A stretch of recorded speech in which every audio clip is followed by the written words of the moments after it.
My name is Don Phillips. I was in the United States Air Force and had worked with certain intelligence agencies of the United States government. Prior to my Air Force, prior to joining the Air Force, I worked for the famous Lockheed Skunk Works.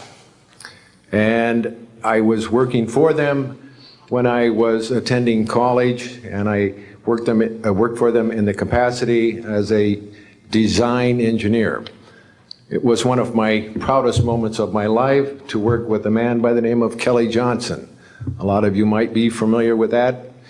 It turns out that the models of aircraft that we were building, as you know, were all classified, were in the deep black, and that I came in on the end of the U-2 project. My main project was known later as the SR-71. The SR-71 had a predecessor. It had a special model built for the CIA, and that those models were one passenger, one pilot special aircraft in order to get from one place to another very, very quickly. Now these SR-71s, as we know them, the Blackbird, are the type of aircraft that are still classified in a sense as far as the altitude that it flies at and also the speed records that it holds. I'm very proud to say that this aircraft played a big part in helping to end the Cold War. The aircraft, the predecessor aircraft, there's strong evidence to suggest that perhaps these aircraft had a different role once in the air. Each pilot, and I knew a few of them, each pilot had an assignment before they took off, okay? They learned about the assignment immediately prior to takeoff, and there's strong evidence to suggest that there was a dual role in that they were monitoring some type of traffic to and from planet Earth. This can be verified at a later point. I'll jump into my military experience. My first field assignment for the United States Air Force was at Las Vegas Air Force Station. And that was my first experience with Las Vegas, and I couldn't understand why people were being so excited about going to a place such as this, but I soon found out about a year later. Nellis Air Force Base is located there. Nellis is a major training center for different types of special aircraft and fighter aircraft, one of the premier training sites for pilots all around the world. However, when I learned that my assignment was at a radar site 50 miles out of town, up near Mount Charleston, I had no idea where I'd be, so finally in the daylight I was able to find the location and reported in 1965 for duty. In 1966, early in the morning, about 1 to 2 a.m., I was staying there on base, and our barracks were at about 8,000 feet. I heard a lot of commotion. You know, at that altitude, sound carries tremendously.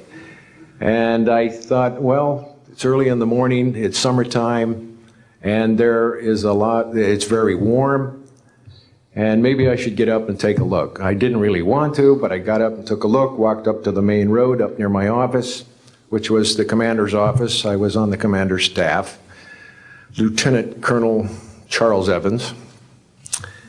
And I was saying, who's making all this noise? Who's making all this noise at this time of the morning?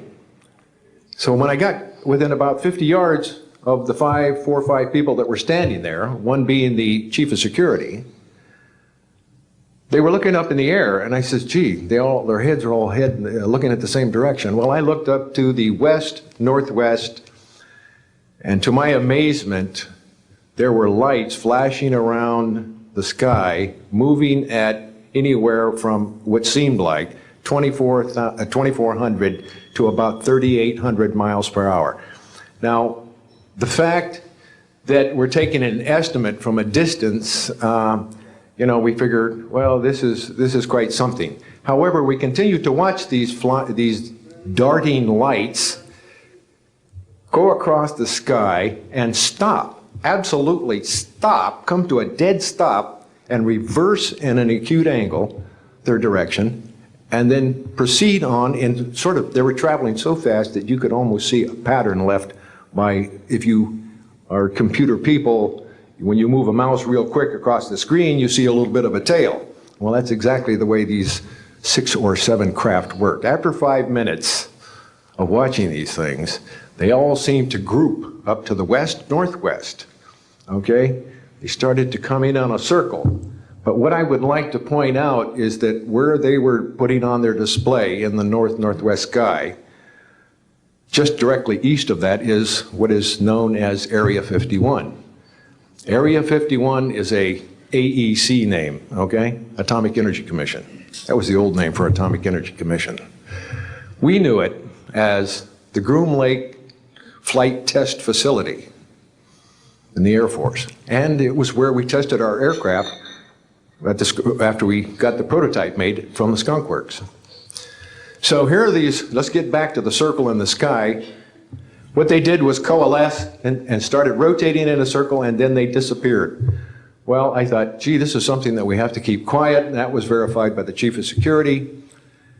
But we waited there and talked it over for a little bit, and it seemed like, I think it was an hour. Then came the radar people from the scopes, which were at 10,000 plus feet, came down for their dinner at 2 o'clock in the morning. And the first person off the bus was a good friend of mine, Anthony Kesar. He said, he was white as a sheet, and he says, did you see that? Yeah, we all said, yeah, it was a nice display. What a show. He says, we documented them on radar. And he says, we didn't give them clearance. We just, the standing order was let them fly through the radar beam. He says, we documented 6 to 7 UFOs. Now, we don't know who was guiding those, but they were certainly intelligent. And we don't know where they landed because they coalesced and disappeared. So I will say at this point, to keep it short, that I will testify under oath as to what I say is true, and I will do so before Congress. Thank you.